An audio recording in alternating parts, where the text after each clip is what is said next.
As obras de Jacó Armínio.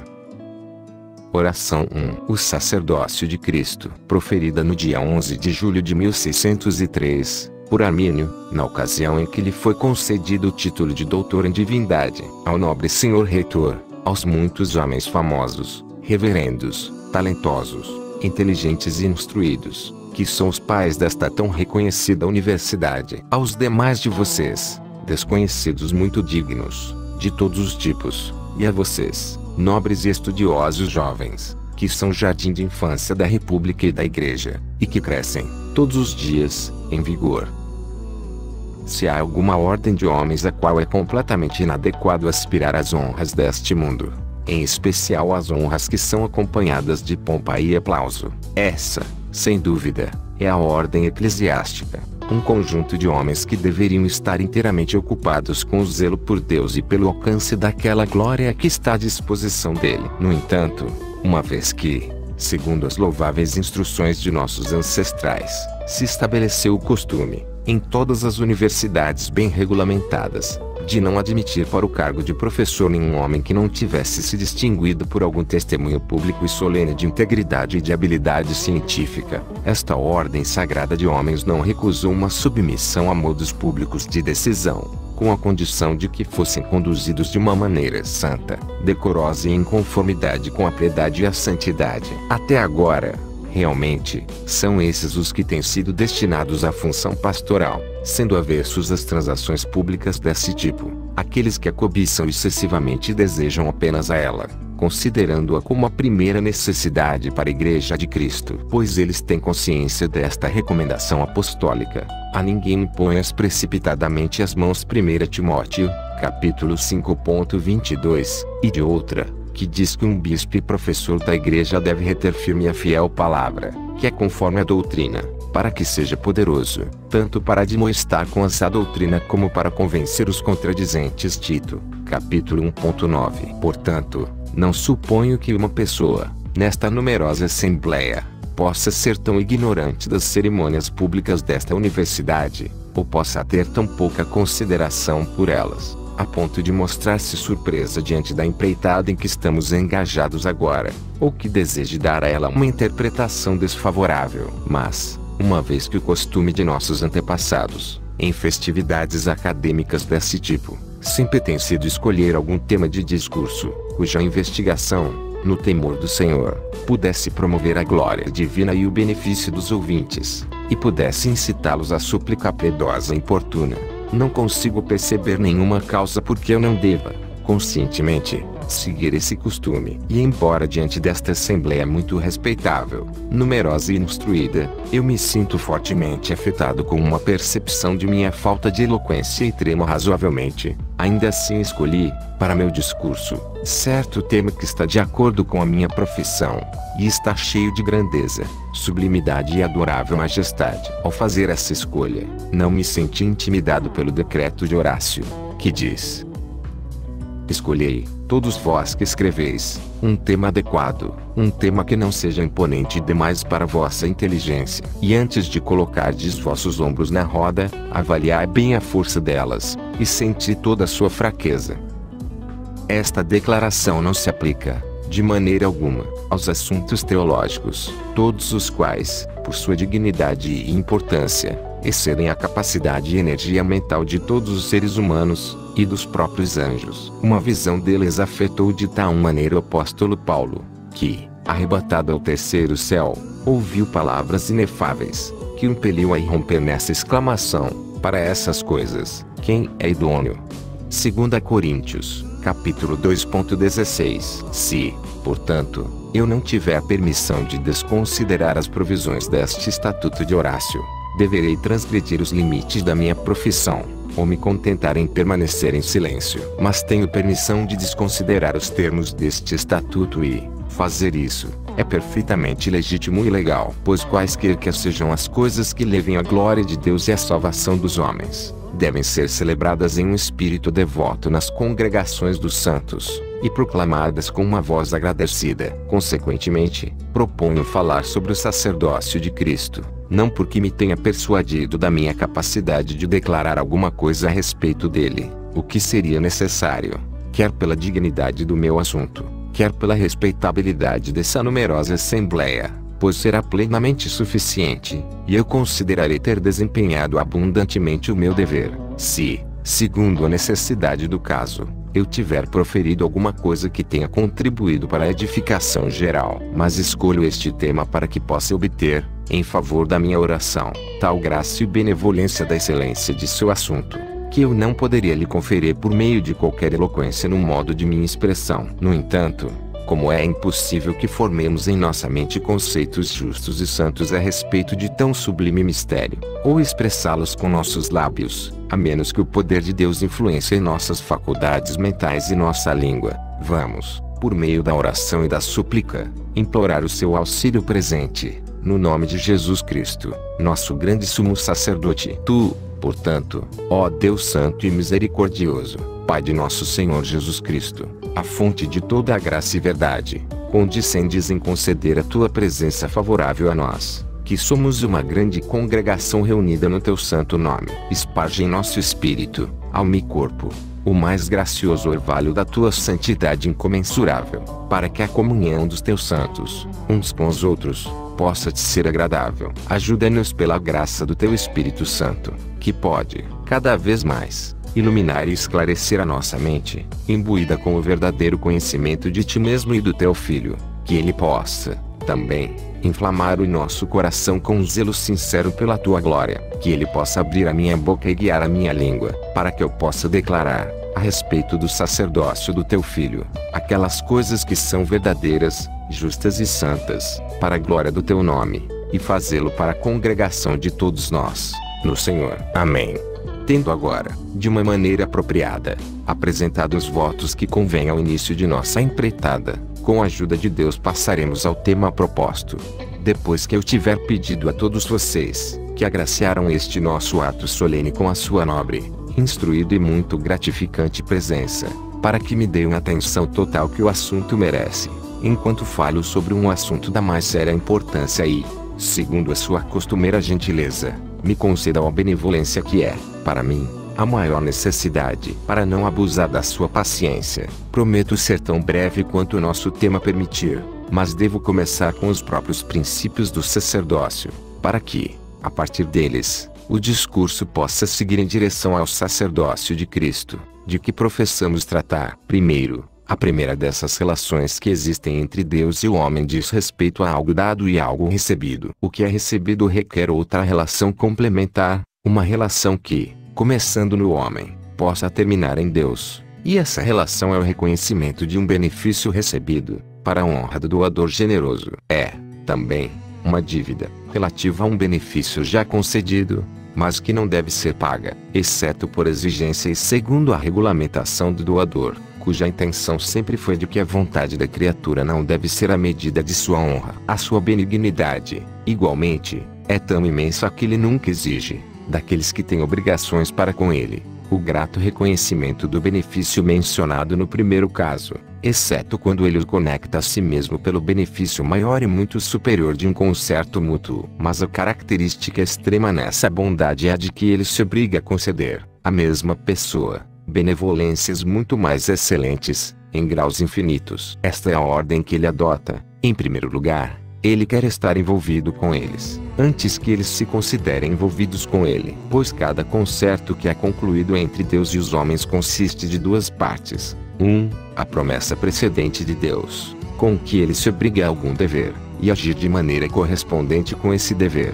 E 2. A subsequente definição e atribuição do dever, que, está estipulado, será, em troca, exigido dos homens e, segundo o qual, existe uma correspondência mútua entre os homens e Deus. Ele promete que será, para eles, um rei e um Deus, e que desempenhará, com relação a eles, todas as funções de um bom rei, ao passo que ele estipula, com obrigação de retribuição, que eles se tornem o seu povo, que, nesse relacionamento, vivam em conformidade com os seus mandamentos, e que peçam e esperem todas as bênçãos da sua bondade. Esses dois atos, uma vida segundo os seus mandamentos e uma expectativa de todas as bênçãos da sua bondade, compreendem o dever dos homens com relação a Deus, em conformidade com o concerto que ele fez com eles. De modo geral, portanto, Os deveres das duas funções devem ser exercidos entre Deus e os homens que estão em concerto com Ele. Em primeiro lugar, um régio, que é o da autoridade suprema.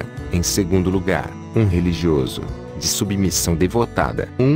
O uso do dever régio está na transmissão de cada bem necessário e na imposição de leis ou do ato de legislação. Abaixo dele, de igual maneira compreendemos o dom da profecia, que nada mais é que o anúncio do prazer real, quer seja transmitido pelo próprio Deus, quer por algum de seus representantes ou embaixadores, como um tipo de emissário do concerto. Para que ninguém pense que a função profética, da qual as Escrituras fazem menção tão frequentemente, é uma questão de pouca importância para nós, designamos-lhe o papel de um substituto, sob o arquiteto principal. 2. Mas, omitindo agora a consideração adicional do dever régio, passamos a um exame mais atento do que é religioso. Já deduzimos a sua origem, do ato do concerto, já o propusemos, no exercício do dever régio, como algo que é devido, e vimos que ele age na ação de graças e na súplica. Este ato deve ser realizado religiosamente por todos os membros do grande grupo daqueles que estão no concerto,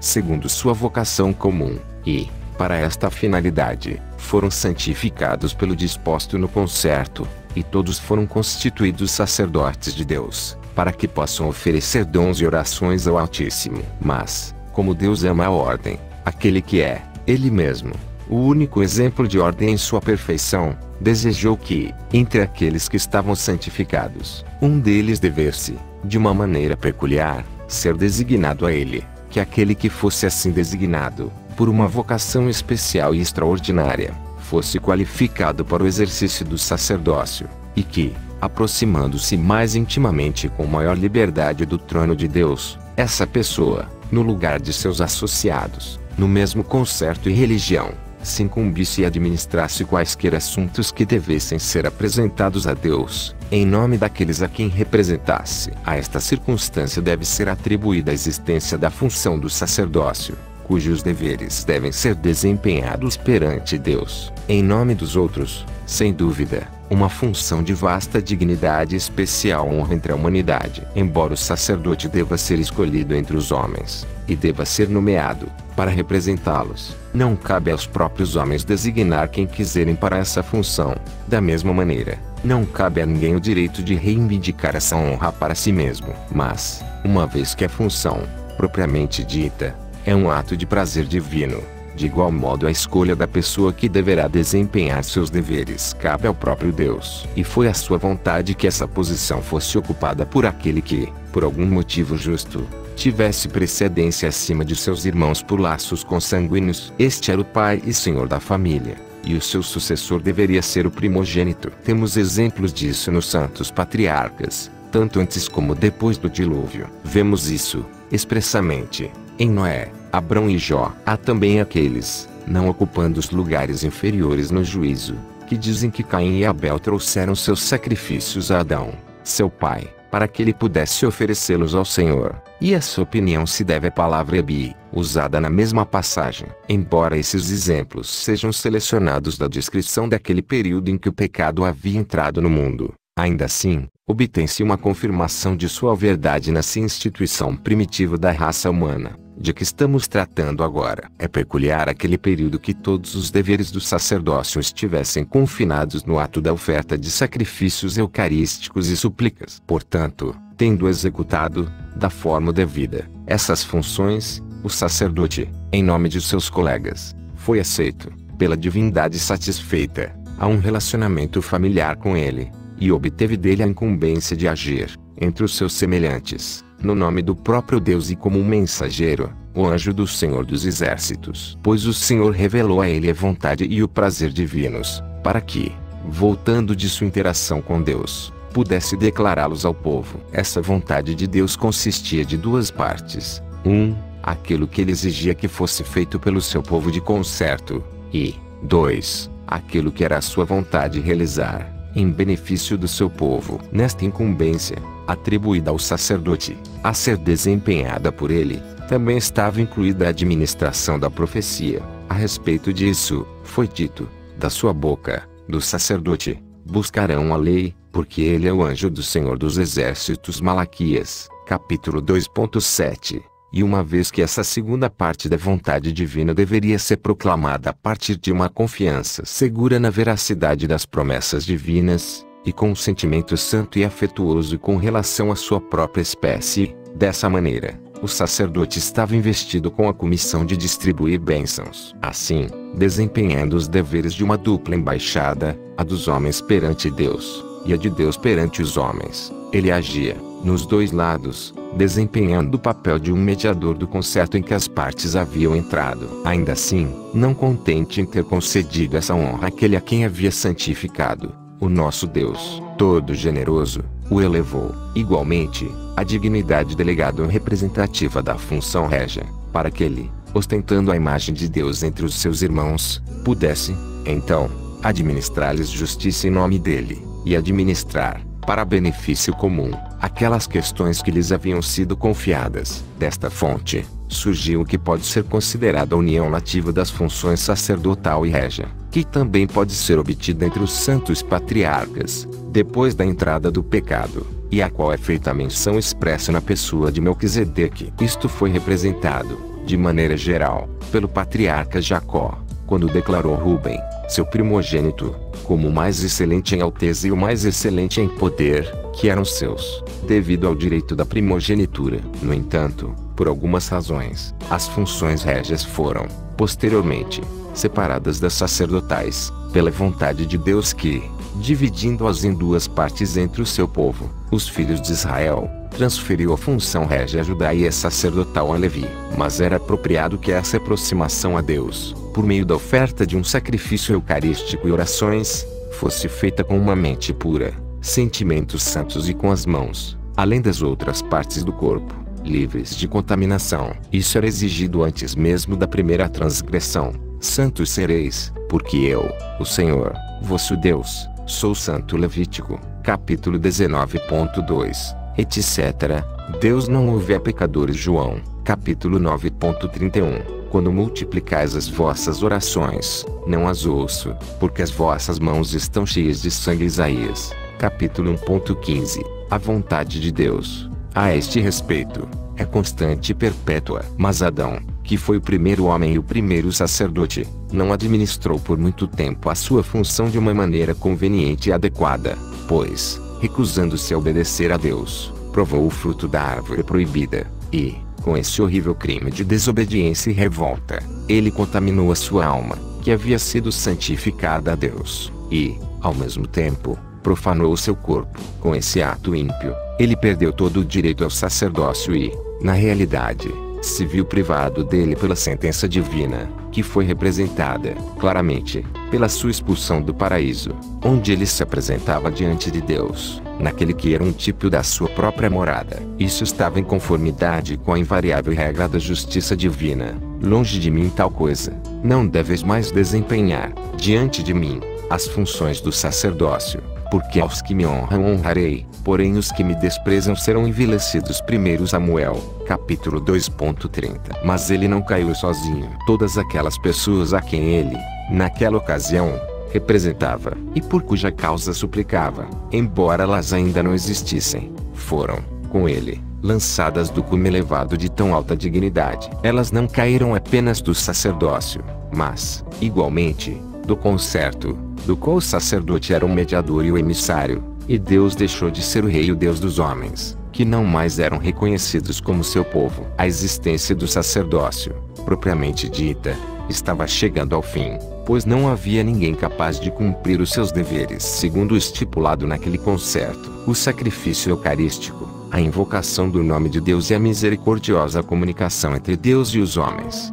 tudo isso cessou. Muito infeliz e merecedora da mais profunda comiseração era a condição da humanidade. Nessa situação, diante desta declaração verdadeira, bem-aventurado é o povo cujo Deus é o Senhor. Salmos, capítulo 144.15. E essa desgraça inevitável teria estado sobre Adão e a sua raça para sempre, se Jeová, cheio de misericórdia e comiseração, não tivesse condescendido em recebê-los na sua benevolência e favor, e decidido fazer outro concerto com as mesmas partes, não segundo aquele que eles haviam transgredido, e que havia, então, se tornado obsoleto, sendo, então abolido, mas um novo concerto de graça. Mas a justiça e a verdade divinas não podiam permitir que isso fosse feito, exceto pela intermediação de um árbitro e fiador, que pudesse desempenhar o papel de um mediador entre o Deus ofendido e os pecadores. Esse mediador não podia, então, se aproximar de Deus com o sacrifício eucarístico por benefícios concedidos à raça humana,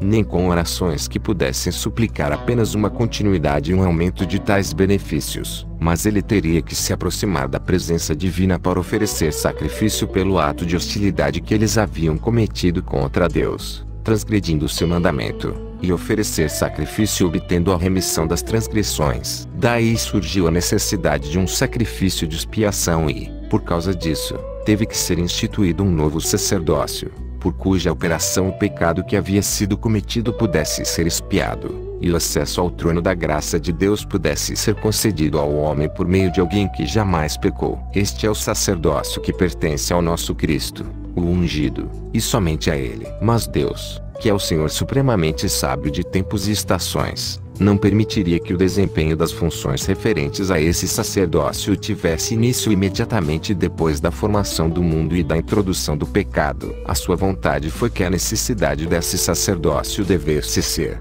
primeiramente, entendida de forma correta e apreciada por uma convicção na consciência dos homens, a respeito da multidão, da atrocidade da natureza agravada dos seus pecados. Foi também a sua vontade que a mente dos homens fosse afetada por um desejo sério e fervoroso de tal sacerdócio, de modo que eles pudessem, enquanto isso, ser sustentados contra o desespero que se origina da conscientização dos seus pecados, que não poderia ser removida, exceto por meio daquele sacerdócio divino, cujo princípio futuro os inspirava, com esperança e confiança. Todos esses propósitos foram efetivados por Deus, pela instituição temporária daquele sacerdócio típico, cujos deveres puderam ser realizados por homens instáveis e pecadores, segundo a lei de um mandamento carnal, imolando animais santificados para esse objetivo. Sacerdócio esse que foi, a princípio, estabelecido em diferentes partes do mundo e,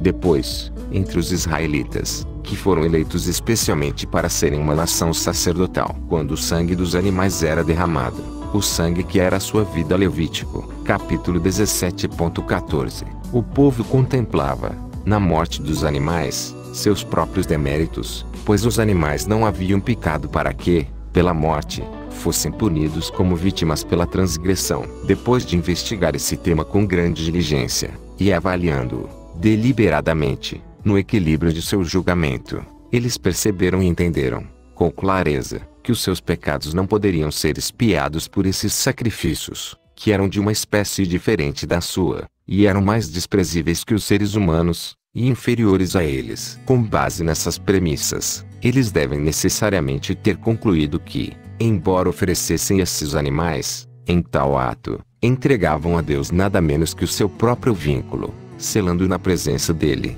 com o reconhecimento de seus pecados pessoais, e confessando a dívida em que haviam incorrido. Mas, como esses sacrifícios eram de instituição divina, e como Deus os recebia das mãos dos homens, como incenso, cujo cheiro era fragrante e agradável, foi dessas circunstâncias que os transgressores conceberam a esperança de obter benevolência, favor e perdão, raciocinando assim, consigo mesmos, como a mãe de Sansão: se o Senhor nos quisera matar, não aceitaria da nossa mão o holocausto e oferta de manjares. Juízes, capítulo 13.23. Com essa esperança, eles fortaleceram seus espíritos, que estavam prestes a esmorecer, e, confiando na promessa divina, esperavam, com todo o ardor do desejo, a dispensação de um sacerdócio que fora representado previamente no sacerdócio típico, indagando que tempo ou que ocasião de tempo o Espírito de Cristo, que estava neles, indicava, anteriormente, testificando os sofrimentos que a Cristo haviam de vir e a glória que se lhes havia de seguir. 1 Pedro,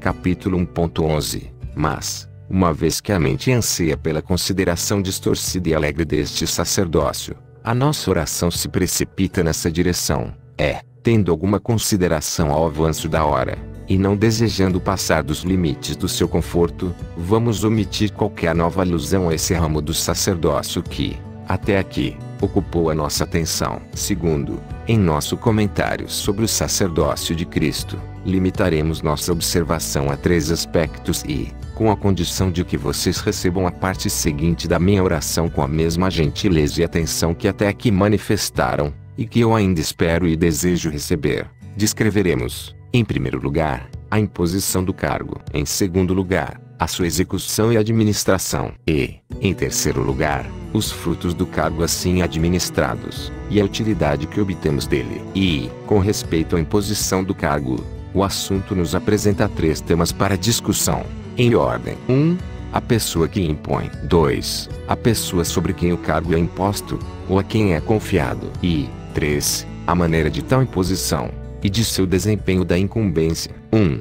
A pessoa que impõe a Deus, o Pai do nosso Senhor Jesus Cristo. Uma vez que esse ato de imposição pertence à administração e dispensação de nossa salvação, as pessoas que estão incluídas sob essa monarquia divina devem ser consideradas distintamente, segundo a regra das Escrituras, que deve ter precedência neste exame, e segundo as regras e a orientação dos pais ortodoxos, que concordam com essas Escrituras. É Jeová quem lhe impõe esse cargo, e que, enquanto os príncipes das trevas se irritam e enfurecem em vão, diz ao seu Messias: Tu és meu filho, eu hoje te gerei. Pede-me, e eu te darei as nações por herança e os confins da terra por tua possessão. Salmos, capítulo 2.7,8.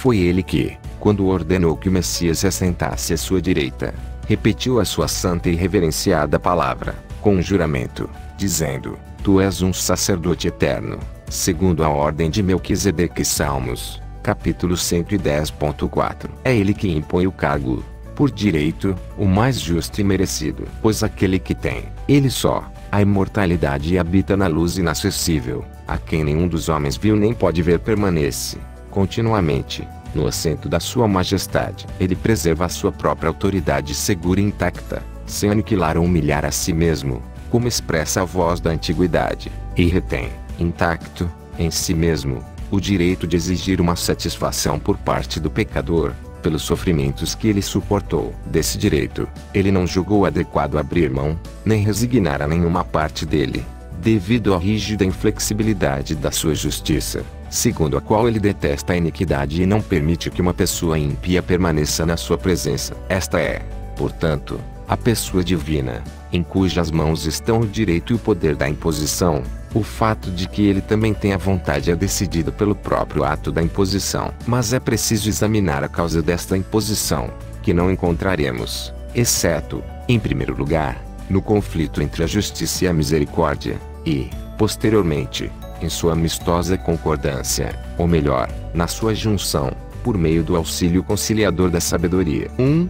A justiça exigia, por sua parte, a punição devida à criatura pecadora, e esta exigência ela fez cumprir, com muita rigidez, pela maior equidade com que a havia tratado, e a maior verdade com que ela havia sido abertamente predita e declarada. A graciosa misericórdia, como uma mãe piedosa, comovida com comiseração, desejava evitar esta punição em que foi colocada a extrema infelicidade e desgraça da criatura, pois ela pensava que, embora a remissão dessa punição não se devesse à sua causa, ainda assim era preciso que benevolência e favor lhe fossem concedidos, por um direito da maior equidade, porque uma de suas principais propriedades é triunfar sobre o juízo. Tiago, capítulo 2.13. A justiça, tenaz em seu propósito, acrescentou que o trono da graça, ela devia confessar, estava sublimemente elevado acima do tribunal da justiça, mas ela não podia suportar, com paciente indiferença, que não lhe fosse dedicada nenhuma consideração,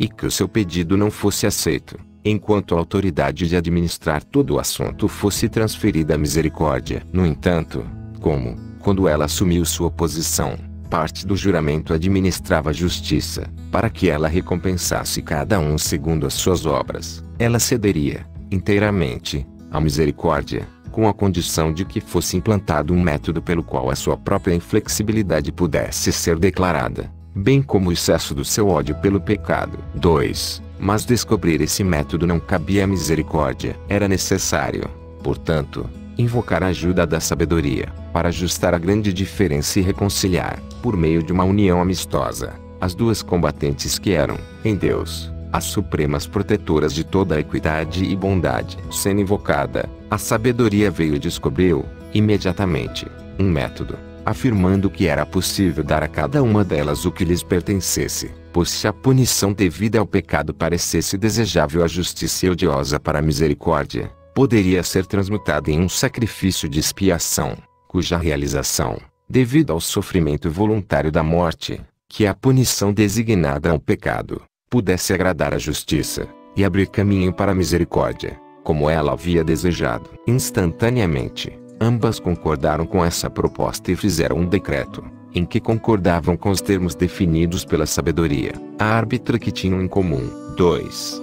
Mas, para que possamos chegar ao segundo ponto, era necessário que se procurasse, agora, um sacerdote, para oferecer o sacrifício, pois essa era uma função do sacerdócio. Igualmente, era necessário procurar um sacrifício, e, com essa condição anexa, essa mesma pessoa deveria ser tanto o sacerdote como o sacrifício. Isso era exigido pelo plano do verdadeiro sacerdócio e sacrifício, do qual difere, enormemente, o típico e o simbólico. Mas, nas diferentes ordens de criaturas, não foi possível encontrar nenhum sacrifício nem um sacerdote. Não era possível que um anjo se tornasse sacerdote, porque o sacerdote deveria ser tomado dentre os homens, constituído a favor dos homens nas coisas concernentes a Deus. Hebreus, capítulo 5.1. Um anjo tampouco poderia ser um sacrifício, porque não era justo que a morte de um anjo fosse a expiação por um crime que um homem tivesse cometido. E se isso tivesse sido apropriado,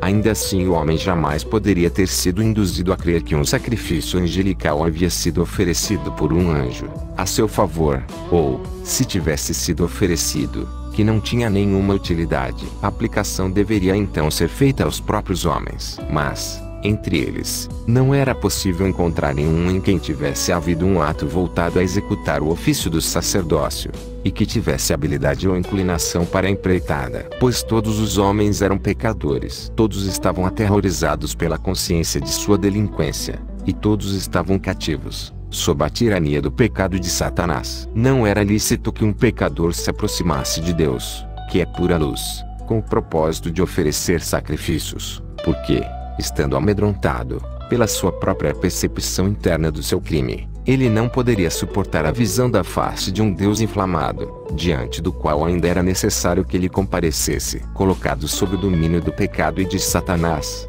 ele não estava disposto, nem tinha força de vontade de executar um ofício, cujos deveres deveriam ser desempenhados para o benefício dos outros, por amor a eles. A mesma consideração, da mesma maneira, tende à rejeição de todos os sacrifícios humanos. No entanto, o sacerdócio deveria ser escolhido entre os homens, e o sacrifício a Deus deveria consistir de uma vítima humana. Nesse estado de coisas, o auxílio da sabedoria foi, novamente, necessário no conselho divino. Ela declarou que deveria nascer, entre os homens, um homem que tivesse uma natureza em comum com os demais irmãos seus que, sendo, em todas as coisas, tentado como eles eram, pudesse se solidarizar com eles em seus sofrimentos. Mas não deveria jamais ser considerado pertencente à ordem dos outros, nem deveria ser feito homem segundo a lei da criação e bênção. Não deveria estar sob o domínio do pecado. Deveria ser alguém em quem Satanás não pudesse encontrar nada digno de condenação,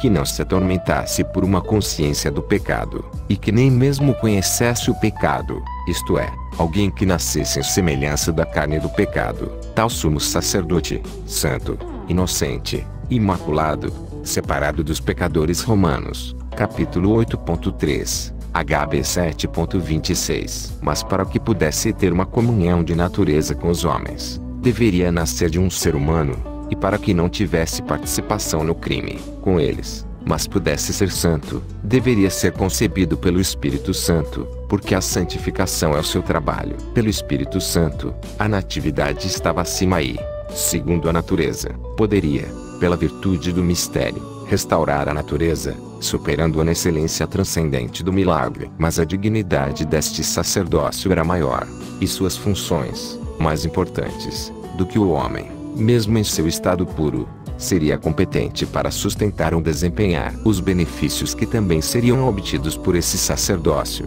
excederiam, infinitamente, o valor do homem, em seu mais elevado estado de pureza. Portanto, a palavra de Deus, que desde o princípio estava com Deus, e por quem os mundos, e todas as coisas, visíveis e invisíveis, foram criadas, deveria se fazer carne, assumir o ofício do sacerdócio, e oferecer a sua própria carne a Deus Pai, como sacrifício definitivo pela vida do mundo. Agora, vemos que a pessoa a quem foi confiado o sacerdócio e a quem foi designada a providência de expiar os pecados comuns, é Jesus Cristo, o Filho de Deus e do homem, um sumo sacerdote de tão grande excelência, que a transgressão cujos deméritos obtiveram esse poderoso Redentor, parece quase ter sido uma feliz circunstância. 3.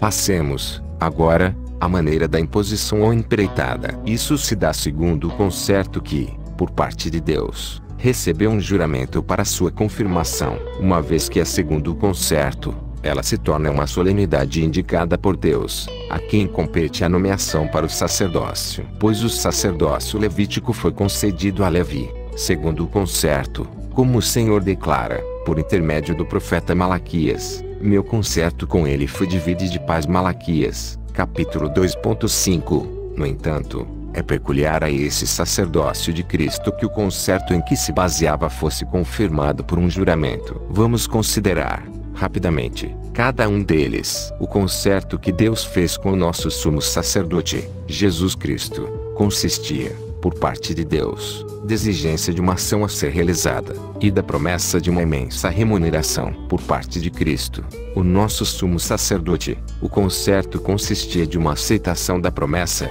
e de um envolvimento voluntário para realizar a ação. Em primeiro lugar, Deus exigiu que ele desse a sua alma como uma vítima, em sacrifício pelo pecado. Isaías, capítulo 53.11, que desse a sua carne para a luz do mundo. João, capítulo 6.51, e que pagasse o preço da redenção pelos pecados e pelo cativeiro da raça humana. Deus prometeu que, se Jesus fizesse tudo isso, veria a sua posteridade, prolongaria os dias. Isaías, capítulo 53.10, e que ele mesmo seria um sacerdote eterno, segundo a ordem de Melquisedeque. Salmos, capítulo 110.4, isto é, ele deveria, desempenhando as suas funções sacerdotais, ser elevado à dignidade régia. Em segundo lugar, Cristo, o nosso sumo sacerdote, aceitou essas condições e permitiu que lhe fosse designada a tarefa de expiar as nossas transgressões, exclamando: deleito-me em fazer a tua vontade,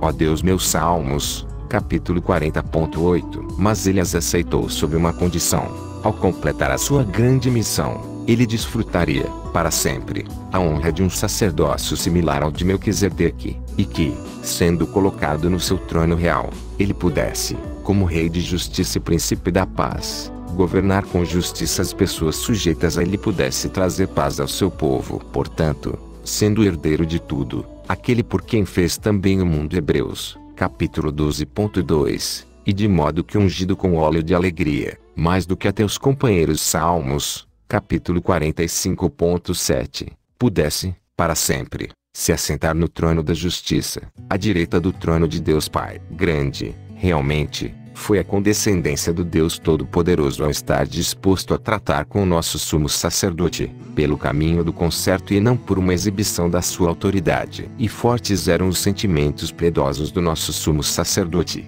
que não se recusou a assumir, por nossa causa, o desempenho dessas tarefas difíceis e árduas, que eram cheias de dor, problemas e infelicidade. Ato extremamente glorioso, realizado por ti, ó Cristo, que és infinito em bondade. Tu, ó grande sumo sacerdote, aceitas as honras devidas à tua piedosa afeição, e continuas nesse caminho para levar a glória, a consagração completa da nossa salvação. Pois era a vontade de Deus Pai que os deveres do cargo fossem administrados por um zelo e por um afeto desinteressados e voluntários pela sua glória e pela salvação dos pecadores. E era uma obra digna da sua abundante benignidade recompensar com uma grande recompensa a prontidão voluntária que Cristo exibiu. Deus acrescentou um juramento ao concerto, com o propósito de confirmá-lo, e também como uma demonstração da dignidade e da natureza imutável daquele sacerdócio. Embora a veracidade constante e invariável da natureza de Deus pudesse, muito apropriadamente, deixar de lado a necessidade de um juramento, como ele havia se colocado em conformidade com os costumes dos homens, em seu método de solenizar acordos, foi-lhe agradável, por um juramento, confirmar o seu concerto, para que o nosso sumo sacerdote, confiando na esperança garantida da âncora dupla e imutável da promessa e do juramento, pudesse suportar a cruz, desprezando a afronta. A imutabilidade e perpetuidade desse sacerdócio foram ressaltadas pelo juramento que foi acrescentado ao concerto, pois o que quer que Deus confirme através de um juramento se torna algo eterno e imutável. Mas podemos perguntar, não são todas as palavras que Deus fala, todas as promessas que Ele faz, e todos os concertos em que Ele entra, da mesma natureza, mesmo quando não estão acompanhados da santidade de um juramento? Deixe-me descrever a diferença entre os dois casos aqui mencionados, e prová-la, por meio de um importante exemplo. Há dois métodos, ou planos, pelos quais poderia ser possível que o homem chegasse a um estado de justiça diante de Deus, e obtivesse dele a vida. O primeiro é segundo a justiça, por meio da lei, por obras e dívida. O outro é segundo a misericórdia, por meio do Evangelho, pela graça, por meio da fé. Esses dois métodos são constituídos de modo a não permitir que ambos estejam operando ao mesmo tempo. Mas eles partem do princípio de que, quando o primeiro deles é anulado, há a criação do espaço para o segundo. No princípio, portanto, a vontade de Deus foi prescrever ao homem o primeiro desses métodos, cujo arranjo era exigido pela sua justiça e pela instituição primitiva da humanidade. Mas ele não se alegrou em lidar de uma forma rígida com o homem, segundo o processo daquele concerto legal, e proferir, peremptoriamente, uma sentença de destruição contra o homem, em conformidade com o rigor da lei. Consequentemente, não acrescentou um juramento àquele concerto, para que tal acréscimo não tivesse servido para ressaltar a sua imutabilidade, uma qualidade que Deus não permitiria que aquele concerto tivesse. A consequência necessária disto foi que, quando o primeiro concerto foi anulado, pelo pecado, foi criado um espaço, pela boa vontade de Deus, para outro concerto, um concerto melhor, em cuja manifestação ele empregou um juramento, porque esse deveria ser o último e peremptório, com respeito ao método de obtenção de justiça e de vida. E em tuas sementes serão benditas todas as nações da terra, porquanto obedeceste à minha voz. Gênesis, capítulo 22:18. Desejaria eu, de qualquer maneira, a morte do ímpio, diz o Senhor Jeová. Não desejo, antes, que se converta dos seus caminhos e viva. Ezequiel, capítulo 18:23. Assim, jurei na minha ira que não entrarão no meu repouso. E a quem jurou que não entrariam no seu repouso, senão aos que foram desobedientes. E vemos que não puderam entrar por causa da sua incredulidade. Hebreus, capítulo 3:11,18,19. Pela mesma razão, está escrito, aquele que não crê no Filho não verá a vida, mas ira de Deus, da qual é possível que os pecadores sejam liberados, pela fé em Cristo.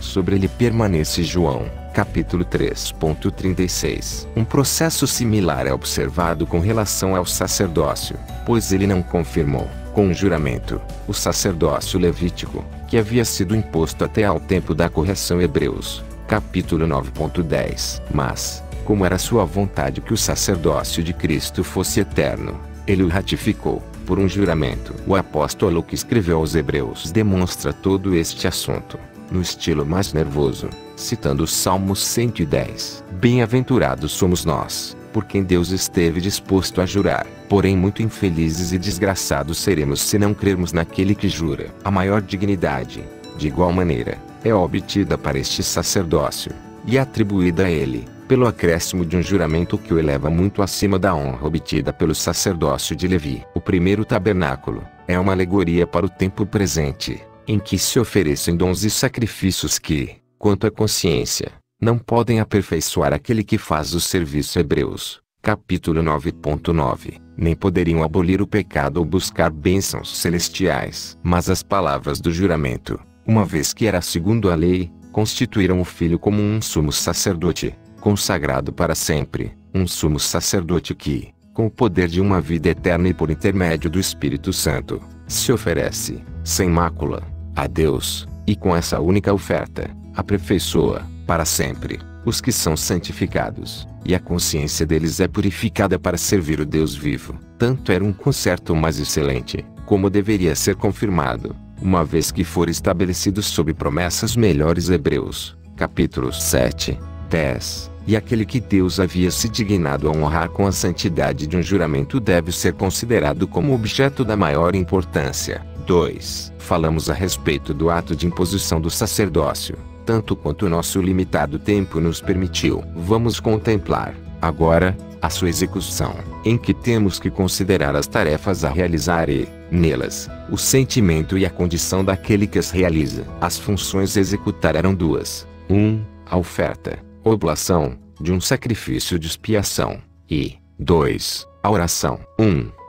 A oferta era precedida por um preparativo, por meio da mais profunda privação e humilhação, a mais devotada obediência, veementes súplicas, e a mais perfeitamente dolorosa experiência de fraquezas humanas, das quais não é necessário falar agora. A oferta consiste de duas partes consecutivas. A primeira é a imolação, ou o sacrifício do corpo de Cristo, pelo derramamento do seu sangue no altar da cruz, que foi sucedido pela morte, pagando, assim, o preço da redenção pelos pecados, sofrendo a punição que lhes era devida. A outra parte consiste da oferta do seu corpo, reanimado e espargido com o sangue que ele derramara, um símbolo do preço que ele pagou e da redenção que ele obteve. A primeira parte dessa oferta deveria ser realizada fora do lugar santíssimo, isto é, sobre a terra, porque nenhum derramamento de sangue pode ocorrer no céu, uma vez que, necessariamente, é seguido pela morte, pois a morte não tem maior lugar no céu,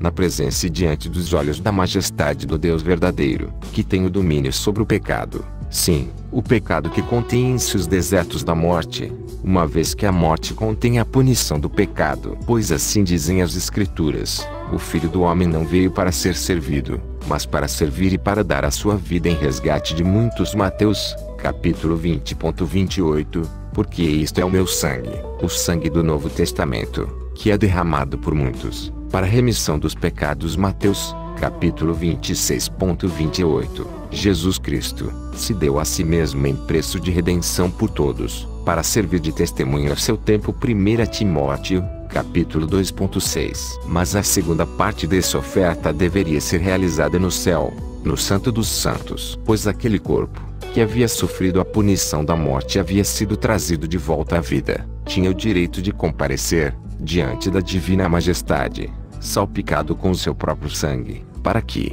permanecendo, assim, diante de Deus como um lembrete contínuo, pudesse também ser uma expiação perpétua pelas transgressões. A respeito disso, diz o apóstolo: mas, vindo Cristo, o sumo sacerdote dos bens futuros, por um maior e mais perfeito tabernáculo, não feito por mãos, isto é, não desta criação, nem por sangue de bodes e bezerros, mas por seu próprio sangue, entrou uma vez no santuário, havendo efetuado uma eterna redenção. Hebreus, capítulo 9:11,12, isto é, pelo seu próprio sangue, já derramado e borrifado sobre ele, para que pudesse aparecer com ele na presença de Deus. Esse ato, tendo sido realizado uma única vez, nunca mais foi repetido, pois, quanto a ter morrido, de uma vez morreu para o pecado. Mas esse é um ato perpétuo. Quanto a viver, vive para Deus. Romanos, capítulo 6:10. Este, porque permanece eternamente, tem um sacerdócio perpétuo. Hebreus, capítulo 7:24. O primeiro foi o ato da morte do Cordeiro, o segundo, o do Cordeiro, já morto e ressuscitado, da morte para a vida. O primeiro foi concluído em um estado da mais profunda humilhação, o segundo, em um estado de glória. E ambos, por um afeto extremo pela glória de Deus e a salvação dos pecadores. Santificado pela unção do Espírito, ele concluiu o primeiro ato, e o segundo foi, igualmente, sua obra, depois que ele havia sido ainda mais consagrado pelos seus sofrimentos e espargido pelo seu próprio sangue. Pelo primeiro, portanto, ele se santificou, e fez um tipo de preparação na terra, para que pudesse ser qualificado para desempenhar as funções do segundo, no céu. 2. A segunda das duas funções a serem realizadas era o ato da oração e da intercessão, sendo que a segunda depende da primeira. A oração é aquilo que Cristo oferece, por si mesmo, e a intercessão é o que ele oferece pelos seus servos fiéis. Ambas nos são descritas, de maneira muito esclarecedora, por João, no capítulo 17 do seu Evangelho, que contém uma regra perpétua e um cânone exato das orações e intercessões que Cristo oferece no céu ao seu Pai. Pois embora essa oração fosse recitada por Cristo enquanto ele estava na terra, pertence, apropriadamente, ao seu estado sublime de exaltação no céu, e era sua vontade que essa oração fosse descrita na sua palavra, para que, na terra, pudéssemos nos beneficiar da sua consolação perpétua. Cristo oferece uma oração ao Pai, por si mesmo, segundo a instrução e a promessa do Pai combinadas: pede-me, e eu te darei as nações por herança. Salmos, capítulo 2.8. Cristo teve consideração por essa promessa, quando disse: Pai, é chegada a hora, glorifica teu Filho, para que também o teu Filho te glorifique a ti, assim como lhe deste poder sobre toda a carne, para que dê a vida eterna a todos quantos lhe deste. João, capítulo 17.1,2. Este tipo de súplica deve ser distinguida das que Cristo ofereceu, com grande clamor e lágrimas, orações e súplicas ao que o podia livrar da morte. Hebreus, capítulo 5.7. Pois, por essas, ele pediu que fosse livrado da angústia, ao passo que, pela outra, ele pede para ver a sua posteridade, prolongando os dias, e que o bom prazer do Senhor prospere na sua mão. Isaías, capítulo 53.10. Mas, para os fiéis, é feita a intercessão, da qual o apóstolo diz o seguinte: quem os condenará? Pois é Cristo quem morreu, antes, quem ressuscitou dentre os mortos, o qual está à direita de Deus, e também intercede por nós. Romanos, capítulo 8.34. E, na Epístola aos Hebreus, ele diz: portanto, pode também salvar perfeitamente os que por ele se chegam a Deus, vivendo sempre para interceder por eles. 7.25. Mas Cristo é descrito como intercedendo pelos fiéis, e excluindo o mundo, porque, depois que havia oferecido um sacrifício suficiente para remover os pecados de toda a humanidade, foi consagrado como um grande sacerdote sobre a casa de Deus. Hebreus, capítulo 10.21. A qual casa somos nós, se tão somente conservarmos firme a confiança e a glória da esperança até ao fim. Hebreus, capítulo 3.6. Cristo desempenha toda esta parte da sua função no céu, diante da majestade divina, pois ali, também, está o assento real e trono de Deus, ao qual, quando estamos prestes a orar, somos instruídos a elevar nossos olhos e nossa mente. Mas ele executa esta parte de sua função, não com angústia de espírito, nem uma posição de humilde genuflexão, como se estivesse caído de joelhos diante do Pai, mas na confiança do derramamento do seu próprio sangue, que, espargido como está sobre o seu corpo sagrado, apresenta, como objeto diante dos olhos do seu Pai, sempre voltado ao seu rosto sagrado. Toda a eficácia desta função depende da dignidade e do valor do sangue derramado e espargido sobre o corpo, pois, pelo derramamento do seu sangue, ele abre uma passagem para si mesmo, até o interior do véu. Hebreus, capítulo 6.19. Dessa circunstância, podemos concluir, com a maior certeza, que as orações dele nunca serão rejeitadas, e o que quer que pedirmos, no seu nome, será, em virtude dessa intercessão, ouvido e atendido. Sendo assim executadas as funções sacerdotais, Deus Pai, cumprindo o seu concerto e juramento sagrado, não apenas deu continuidade ao sacerdócio com Cristo para sempre, mas o elevou, igualmente, à dignidade real, sendo-lhe dado todo o poder no céu e na terra. Mateus, capítulo 28.18, poder sobre toda a carne. João, capítulo 17.2, sendo-lhe conferido um nome que está muito acima de todo principado, e poder, e potestade, e domínio, e de todo nome que se nomeia, não só neste século, mas também no vindouro. Efésios, capítulo 1.21, havendo-se-lhe sujeitado os anjos, e as autoridades, e as potências. 1 Pedro, capítulo 3.22, para que ele pudesse ser o Cristo e o Senhor de todo o seu Israel, Rei de reis e Senhor de senhores. Por este admirável concerto, portanto, Deus uniu as duas funções supremas em uma, em Cristo Jesus, e assim cumpriu a sua promessa, pela qual havia jurado que esse sacerdote seria sacerdote eternamente, segundo a ordem de Melquisedeque. Hebreus, capítulo 7.17, que fora, ao mesmo tempo, rei e sacerdote, e isso, até o presente, não tendo princípio de dias nem fim de vida, porque a sua genealogia não está descrita nas Escrituras, que, neste caso, são subservientes ao personagem. Esta conjunção das funções sacerdotal e régia é o ponto mais alto e o limite extremo de todas as obras divinas, um símbolo sempre presente da justiça e da misericórdia de Deus, combinadas para a nossa salvação, uma evidência muito clara da glória mais excelente de Deus, e uma fundação inabalável para a certeza da obtenção da salvação por intermédio desse sacerdote real. Se o homem é considerado, apropriadamente, o extremo colofão da criação, um microcosmo, devido à união do seu próprio corpo, quem é aquele que tem, ele só, a imortalidade e habita na luz inacessível? E com que amplitude de título ressaltaremos a sua divindade? Esta união tem um nome acima de qualquer nome que possa ser citado. Isto é inefável, inconcebível e incompreensível. Se, principalmente, com respeito a isto, digo que Cristo é considerado o resplendor da glória do Pai, a expressa imagem da sua pessoa e a imagem do Deus invisível. Hebreus, capítulo 1.3. CL 1.15. Expressarei a sua excelência da maneira mais completa que puder. Qual pode ser um exemplo mais reconhecido da combinação da justiça com a misericórdia que o próprio Filho de Deus, o qual aniquilou-se a si mesmo, tomando a forma de servo, e que não poderia ser constituído rei, exceto pelo desempenho das funções sacerdotais, e que todas essas bênçãos que ele tinha a conceder, como rei, aos seus súditos, não poderiam ser pedidas, exceto por intermédio do sacerdócio, e que, quando obtidas de Deus, não poderiam, exceto pela intervenção desse mediador real, ser transmitidas pela sua distribuição generosa,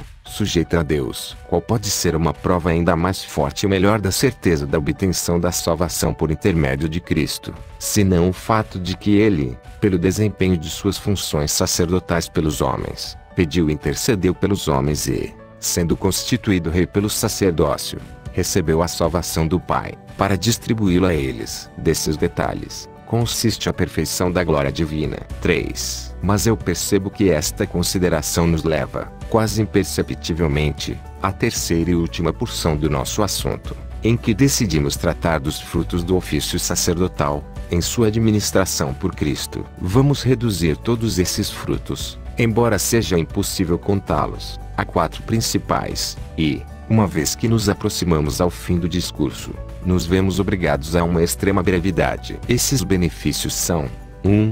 A conclusão e a confirmação de um novo concerto. 2. O pedido, a obtenção e aplicação de todas as bênçãos necessárias para a salvação da raça humana. 3. A instituição de um novo sacerdócio, tanto eucarístico como real. E 4. Por fim, a reunião final de todo o povo do concerto com Deus. 1. A primeira utilidade é a contratação e a confirmação de um novo concerto, em que está o caminho direto para a felicidade completa. Nós nos alegramos e nos gloriamos pelo fato de isso ter sido obtido pelo sacerdócio de Cristo, pois, uma vez que o primeiro concerto havia sido enfraquecido, pelo pecado e pela carne, e não podia trazer justiça e vida, era necessário fazer outro concerto ou que fôssemos expulsos, para sempre, da presença de Deus. Esse concerto não poderia ser feito entre um Deus justo e homens pecadores, exceto como consequência de uma reconciliação, o que agradava a Deus, a parte ofendida, e deveria ser aperfeiçoado pelo sangue do nosso sumo sacerdote, a ser derramado sobre o altar da cruz. Aquele que era, ao mesmo tempo, o sacerdote que realizava o sacrifício e o cordeiro oferecido como sacrifício, derramou seu sangue sagrado e, assim, pediu e obteve, para nós, uma reconciliação com Deus. Quando esta grande oferta foi concluída, foi possível que as partes, reconciliadas, entrassem em um acordo. Portanto, agradou a Deus que o mesmo sumo sacerdote, que havia agido como mediador e árbitro nessa reconciliação, com o mesmo sangue com que havia efetuado a sua união, agisse entre as duas partes, como um intermediário ou embaixador, e como um arauto, trazendo notícias de guerra ou paz, com o mesmo sangue que aquele pelo qual a consciência dos que foram incluídos nas provisões do concerto, sendo espargidos, puderam ser purificados das obras mortas, e santificados, com o mesmo sangue que, espargido sobre si mesmo, poderia sempre comparecer diante de Deus, e com o mesmo sangue com que todas as coisas, nos céus, poderiam ser espargidas e purificadas. Pela intervenção, portanto, desse sangue, foi feito outro concerto, não mais um concerto de obras, mas de fé, não de lei, mas de graça, e não antigo, mas novo, e novo, não porque fosse posterior ao primeiro, mas porque nunca seria revogado ou repelido, e porque a sua força e vigor deveriam ter uma duração perpétua. O que foi tornado velho e se envelhece perto está de acabar. Hebreus, capítulo 8.13. Se esse concerto, como está sendo descrito nesta citação, fosse novamente celebrado, nos vários séculos que sucedessem, uns aos outros, sofreria mudanças frequentes, e quando todos os outros concertos anteriores fossem considerados obsoletos, outros mais recentes deveriam substituí-los. Mas era necessário, de modo geral, que houvesse uma pausa em um deles, e que tal concerto fosse, imediatamente, feito de modo a perdurar para sempre. Ele também deveria ser ratificado pelo sangue. Mas como era possível que fosse confirmado com a sangue de maior valor que o do sumo sacerdote, que era o Filho de Deus e do homem? Mas o concerto de que estamos tratando agora foi ratificado com aquele sangue. Era, portanto, um concerto novo, para jamais ser anulado. Pois a presença perpétua e a visão de tão grandioso sumo sacerdote, espargida com o seu próprio sangue, não permitiria que a mente do seu pai deixasse de considerar o concerto por ele ratificado, nem que o seu peito sagrado sentisse arrependimento. Com que outro sangue seria possível que a consciência dos participantes do concerto fosse purificada e santificada para Deus, se, depois de terem se tornado participantes do concerto da graça, se contaminam com qualquer crime? De quanto maior castigo cuidais vós, será julgado merecedor aquele que pisar o Filho de Deus, e tiver por profano o sangue do testamento, com que foi santificado, e fizer agravo ao Espírito da graça. Hebreus, capítulo 10.29. O concerto, portanto, que foi concluído pela intervenção desse sangue e desse sumo sacerdote é um novo concerto, e durará para sempre. 2. O segundo fruto é pedido, a obtenção e aplicação de todas as bênçãos necessárias para aqueles que estão em concerto, para a salvação do corpo e também da alma. Pois, uma vez que cada concerto deve ser confirmado segundo determinadas promessas, era necessário que este também tivesse as suas bênçãos, pelas quais poderia ser sancionado, e com os que participassem do concerto seriam felizes.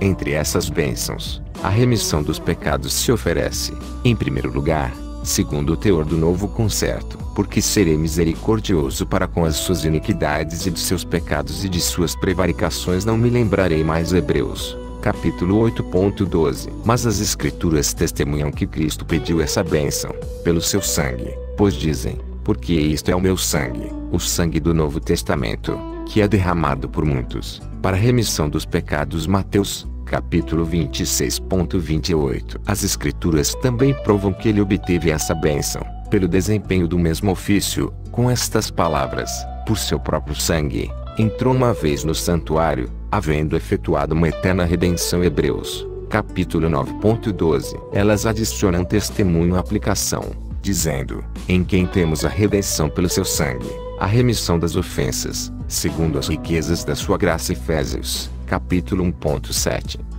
2. Esta bênção necessária é seguida pela adoção como filhos e por um direito à herança celestial. E devemos ao sacerdócio de Cristo o fato de que esta bênção tenha sido pedida e obtida para nós, bem como transmitida a nós. Pois ele, sendo o Filho unigênito do Pai, e o único herdeiro de todas as bênçãos do seu Pai, não estava disposto a desfrutar sozinho benefícios tão transcendentes, e desejou ter co-herdeiros e parceiros, a quem poderiam ungir com o óleo da sua alegria e receber como participantes dessa herança. Ele fez uma oferta, portanto, da sua alma, pelo pecado, para que, concluído o sofrimento da sua alma, ele pudesse ver a sua semente com seus dias prolongados, a semente de Deus, que poderia vir a participar com ele, em nome e herança. Ele nasceu sob a lei, para remir os que estavam debaixo da lei, a fim de recebermos a adoção de filhos. Gálatas, capítulo 4.5. Segundo a instrução do Pai,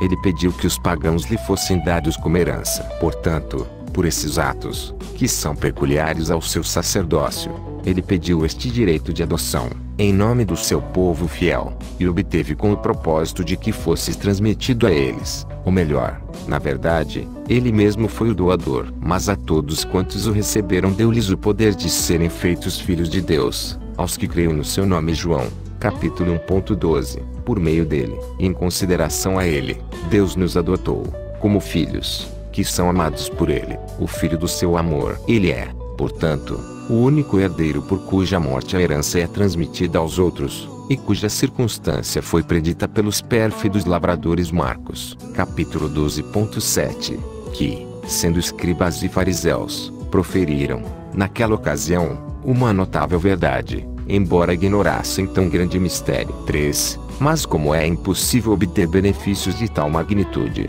exceto em união com o próprio sumo sacerdote, esperava-se que ele pedisse e obtivesse o dom do Espírito Santo, o vínculo dessa união, e que o derramasse sobre o seu próprio povo. Mas como o Espírito da graça é o símbolo, bem como o testemunho do amor de Deus por nós, e é o penhor da nossa herança, Cristo não poderia pedir esse grande dom, até que tivesse ocorrido uma reconciliação, e realizar essa reconciliação era dever do sacerdote. Portanto, tendo sido efetuada a reconciliação, ele pediu a seu Pai um outro Consolador para o seu povo, e o seu pedido foi atendido. Sendo elevado à direita de Deus, ele obteve este intercessor, prometido nos termos do concerto sacerdotal, e, depois de ter obtido este Espírito, ele o derramou, de maneira extremamente copiosa, sobre os seus seguidores, como dizem as Escrituras, de sorte que, exaltado pela destra de Deus e tendo recebido do Pai a promessa do Espírito Santo, derramou isto que vós agora vedes e ouvis. Atos,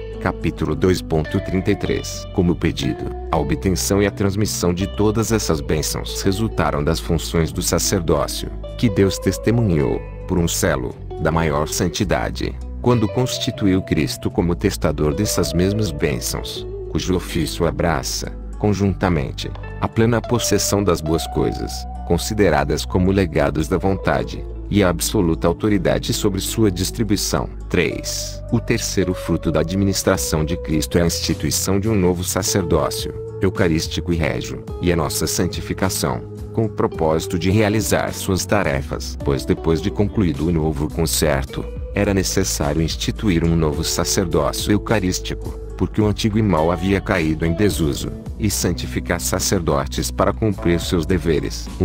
Cristo, pelo seu próprio sacerdócio, concluiu tal instituição, e ele nos santificou, com o desempenho de suas funções. Esta foi a ordem em que ele instituiu. Primeiramente, ele nos constituiu como seus devedores, e obrigados à ação de graças, devido aos imensos benefícios obtidos para nós e concedidos a nós, pelo seu sacerdócio. Em seguida, ele nos instruiu sobre como oferecer sacrifícios a Deus, com nossa alma e nosso corpo sendo santificados e consagrados, pelo espargir do seu sangue, e pela unção do Espírito Santo, para que, se fossem oferecidos como sacrifícios a Deus, pudessem encontrar aceitação. Foi também o seu cuidado ter um altar erigido no céu, diante do trono da graça, que, sendo espargido com o seu próprio sangue, fosse consagrado a Deus, de modo que os sacrifícios do seu povo fiel, sendo colocados sobre esse altar, aparecessem continuamente diante da majestade do céu e na presença do seu trono.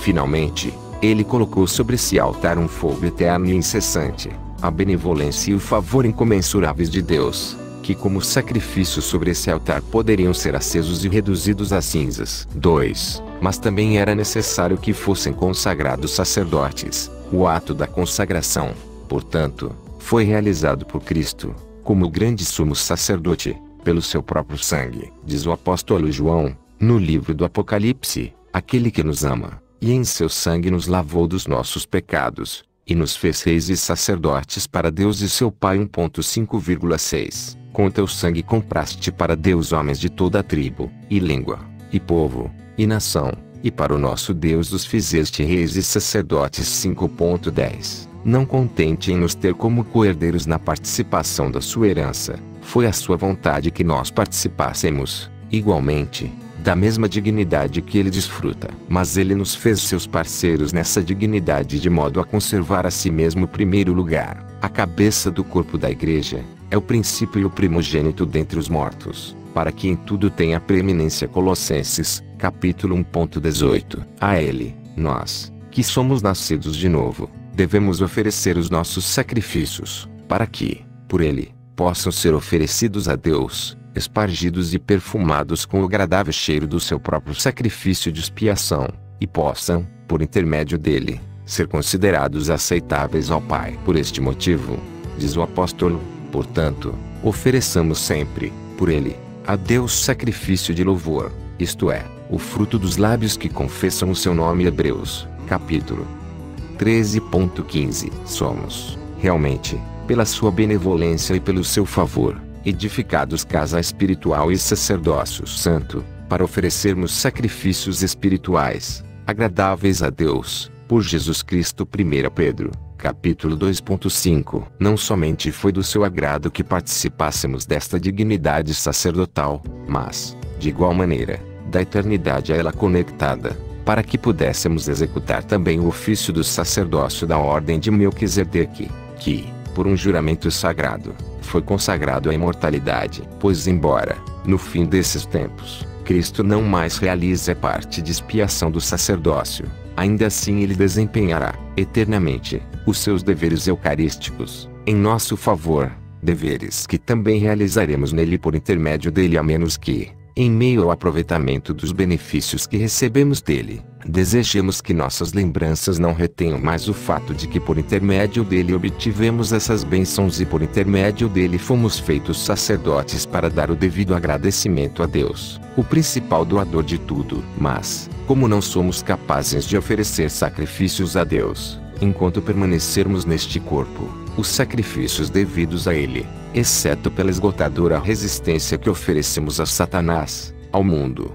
ao pecado e à nossa própria carne, e pela vitória que obtemos sobre tudo isso, sendo a resistência e a vitória atos de realeza, e uma vez que, depois desta vida, executaremos o ofício sacerdotal, sendo elevados, com ele, ao trono do seu Pai, e tendo todos os nossos inimigos subjugados debaixo de nós, ele nos fez reis e sacerdotes, um sacerdócio real ao nosso Deus, de modo que não houvesse nada no sacerdócio típico de Melquisedeque de que não participássemos. Igualmente, 4. O quarto e último fruto do sacerdócio de Cristo, proposto para que o percebamos, é o ato de levar a Deus toda a igreja dos cristãos fiéis, como o fim e a conclusão dos 3 efeitos precedentes. Pois com este objetivo, o concerto foi celebrado, entre Deus e os homens. Com esta intenção, a remissão dos pecados, a adoção de filhos e o Espírito da graça foram concedidos à igreja. Com este propósito, foi instituído o novo sacerdócio real e eucarístico,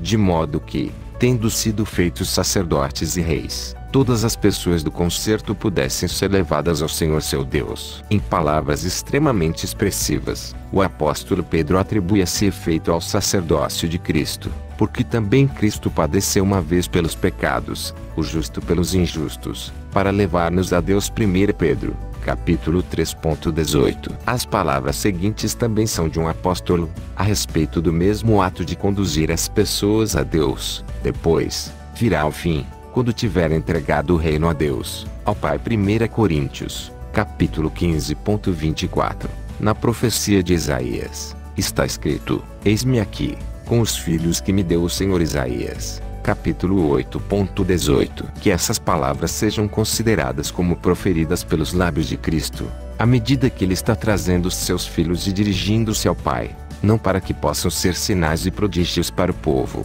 mas um tesouro peculiar do Senhor. Portanto, Cristo trará toda a sua igreja, a quem redimiu para si mesmo, pelo seu próprio sangue, para que eles possam receber, das mãos do Pai de benignidade infinita, a herança celestial que foi obtida através da sua morte, prometida na sua palavra e selada pelo Espírito Santo, e para que possam desfrutá-la para sempre. Ele trará os seus sacerdotes, a quem, espargidos com o seu sangue, ele mesmo santificou a Deus Pai, para que possam servi-lo para sempre. Ele trará os seus reis, para que possam, com Deus, ter a posse do reino para todos sempre, pois neles, pela virtude do seu precioso Espírito Santo, ele subjugou e venceu Satanás e seus auxiliares, o mundo, o pecado e a sua própria carne, e também a morte, que é o último inimigo que há de ser aniquilado. Cristo trará, e Deus Pai receberá. Ele receberá a igreja de Cristo e a elogiará como a esposa do Cordeiro, em sua entrada à câmara nupcial celestial para celebrar um banquete perpétuo com o Cordeiro, para que ela possa desfrutar completamente o prazer na presença do trono da sua glória. Ele receberá os sacerdotes, e os vestirá com os trajes belos e convenientes da santidade perfeita, para que possam cantar a Deus, por todo sempre, um novo cântico de ação de graças. E receberá os reis, e os colocará no trono da sua majestade, para que possam, com Deus e com o Cordeiro, obter o reino, e possam governar e reinar para sempre. Estes são os frutos e benefícios que Cristo, pela administração do seu sacerdócio, pediu e obteve para nós, e nos transmitiu. Sem dúvida, a sua dignidade é grande, e a sua utilidade, imensa, pois o que poderia ocorrer, de uma natureza mais agradável, aos que estavam separados da comunidade de Israel e estranhos aos concertos da promessa. Efésios, capítulo 2.12, do que serem recebidos por Deus no concerto da graça e serem reconhecidos entre o seu povo, o que poderia trazer maior prazer às consciências que estavam oprimidas com o peso intolerável de seus pecados, e desmaiando sob o peso da ira de Deus, que a remissão e o perdão de todas as suas transgressões, o que poderia ser mais aceitável aos homens, filhos da terra amaldiçoada, e aos que são devotados ao inferno, do que receber de Deus a adoção de filhos, sendo então os seus nomes escritos no céu. De que prazer maior poderiam desfrutar aqueles que estão sob o domínio de Satanás e a tirania do pecado, que uma liberdade dessa condição de horrenda e infeliz servidão e uma restauração à verdadeira liberdade. O que seria mais glorioso que ser admitido em uma participação do sacerdócio e da monarquia, ser consagrados sacerdotes e reis de Deus, sacerdotes reais e reis sacerdotais. E, finalmente, o que poderia ser mais desejável que ser trazido a Deus, o grande Deus e fonte de toda a felicidade, para que, de uma maneira bela e gloriosa, possamos passar com Ele toda a eternidade. Este sacerdócio foi instituído pelo próprio Deus, com quem temos de tratar, sobre Cristo Jesus, o Filho de Deus e o Filho do homem, o nosso irmão primogênito, anteriormente envolto em fraquezas, tentado em todas as coisas, misericordioso, santo, fiel, não contaminado, e separado dos pecadores, e a sua imposição foi acompanhada por um juramento sagrado, que não é lícito revogar. Devemos, portanto, confiar, com fé assegurada, nesse sacerdócio de Cristo, não admitindo nenhuma dúvida, que Deus ratificou e confirmou, está ratificando e confirmando, e sempre ratificará e confirmará todas aquelas coisas que foram realizadas, estão sendo realizadas, e serão realizadas. Isso, até que se conclua esta dispensação, por nós, por um sumo sacerdote que veio do nosso meio, e foi colocado na presença divina, tendo recebido, por nós, uma incumbência de Deus, que o escolheu pessoalmente para essa missão. Uma vez que o mesmo Cristo, pela administração do seu próprio sacerdócio, obteve a expiação perpétua, a purga dos nossos pecados e a redenção eterna, e nos erigiu um trono de graça no céu, cheguemo-nos a este trono de graça, com verdadeiro coração, em inteira certeza de fé, tendo o coração purificado da má consciência. Hebreus, capítulo 10.22, e nossa consciência purificada das obras mortas. 9.14, e como sua conclusão possamos alcançar misericórdia e achar graça, a fim de sermos ajudados em tempo oportuno. 4.16. Finalmente, uma vez que, pela administração deste sacerdócio, tantos benefícios tão excelentes foram obtidos e preparados para nós, dos quais já recebemos uma parte, como as primícias, e uma vez que esperamos colher, no céu, a melhor parte desses benefícios, e todos eles, e aquele mais completo, o que daremos ao nosso Deus, por tão transcendente dignidade, que agradecimentos ofereceremos a Cristo, que é, ao mesmo tempo, nosso sumo sacerdote e o Cordeiro. Tomaremos o cálice da salvação e invocaremos o nome do Senhor. Salmos, capítulo 116.13. Ofereceremos a Deus como bezerros os sacrifícios dos nossos lábios. Oséias, capítulo 14.2.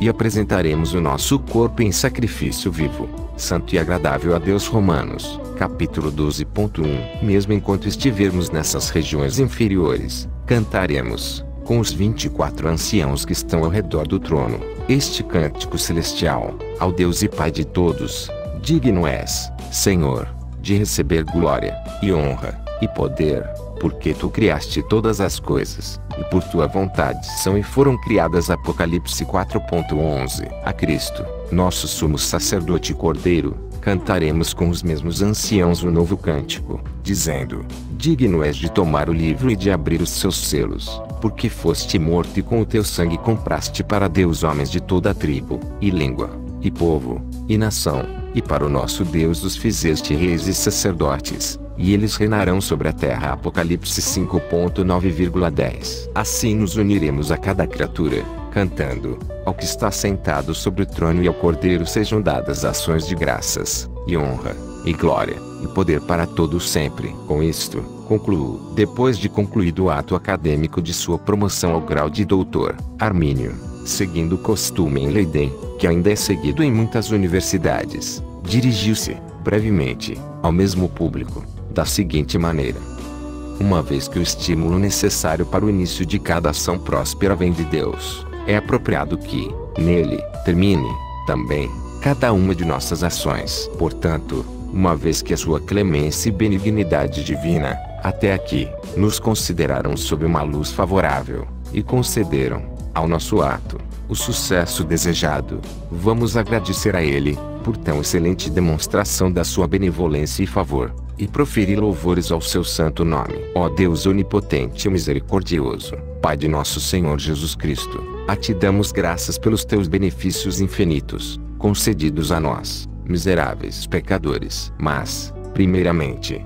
queremos te louvar, porque quiseste que teu Filho, Jesus Cristo, fosse a vítima e o preço da redenção dos nossos pecados, porque, de toda a raça humana, reuniste, para ti, uma igreja, pela tua palavra e pelo Espírito Santo, porque nos tiraste, também, do reino das trevas de Satanás, e nos transportaste para o reino de luz e do teu Filho, porque tu chamaste a Holanda, nossa nação agradável e deleitosa, para que conheça e confesse o teu Filho e para que desfrute a comunhão com ele, porque, até agora, preservaste essa nossa terra natal em segurança, protegida das maquinações e dos ataques de um adversário muito poderoso, porque instituíste, em nossa famosa cidade, esta universidade, como um seminário da verdadeira sabedoria, piedade e justiça, e porque, até este momento, tens acompanhado estes exercícios acadêmicos com a tua benevolência e favor. Nós te suplicamos, ó Santo e indulgente Deus, que continues, sempre,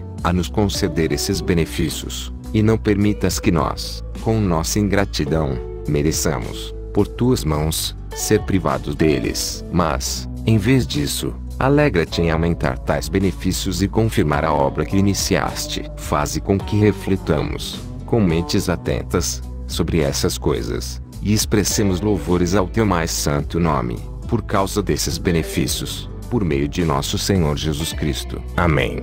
Eu te agradeço, Dr. Francisco Amarus, e te sou grato, homem tão ilustre e empreendedor tão instruído, por este grande privilégio que concedeste a alguém que não o merece. Prometo em todos os momentos reconhecer, com uma mente agradecida, esta benevolência, e me empenharei para que o Senhor nunca tenha motivos justos para se arrepender de ter me concedido tal honra. Também ao Senhor, tão nobre Senhor Reitor, e ao tão honorável corpo dirigente da universidade, a menos que deseje me contaminar com o crime de um espírito ingrato, devo agradecimentos maiores do que consigo expressar, pelo honorável juízo que formaram a meu respeito e pelo seu testemunho liberal, que nenhuma obra minha jamais mereceu. Mas prometo e me comprometo a exercer meus poderes ao máximo, para que, em nenhuma ocasião, seja considerado inteiramente digno desse juízo. Se assim me empenhar, sei que os senhores aceitarão meu empenho como um pagamento completo de toda a dívida de gratidão que tenho direito de exigir. Agora me dirijo a vocês, homens tão nobres,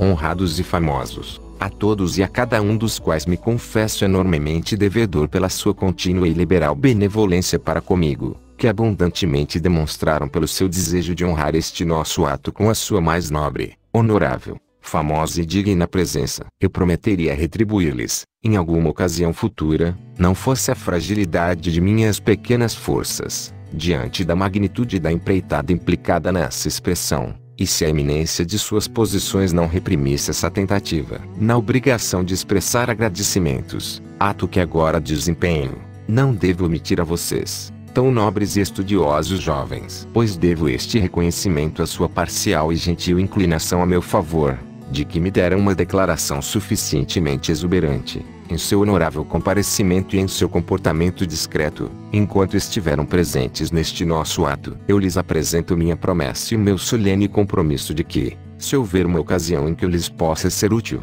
me empenharei, de todas as maneiras, para compensá-los por esta gentil parcialidade. A ocorrência de tal oportunidade é, ao mesmo tempo, o objeto de minhas esperanças e desejos.